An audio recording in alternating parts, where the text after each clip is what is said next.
Ассаламу алейкум. Бүгінгі өтетін сабағымыз мәт. Мәт дегеніміз қазақшасы. Так, мәттің қазақшасы қалай еді?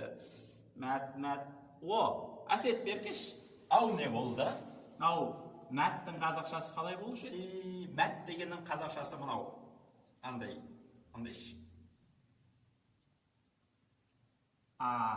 Баян ба? Мәт дегеніміз андай қазір. Андай. Бақырайған көз. Жоқ. Мәт деген андай қалай созу деген сөз, созу.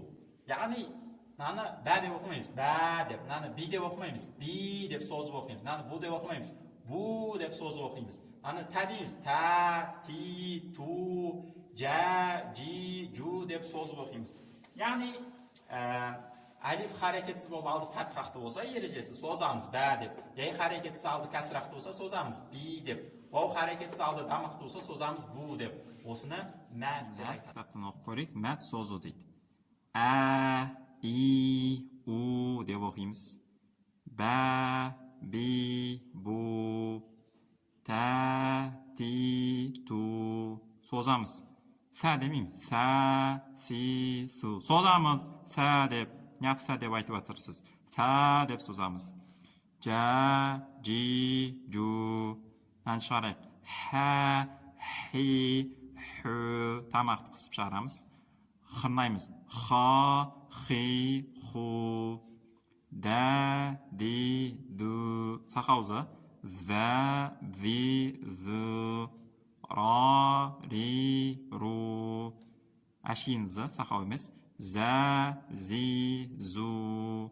Са, си, су. Ша, ши, шу. Са, си, су. Да, ди, ду. Та, ти, ту. За, ви, зу. А, ай, ар. Ra, ri, ru. Fa, fi, fu. A, ri, u. Ka, ki, ku. La, li, lu. Ma, mi, mu. Na, ni, nu. Wa, wi, u.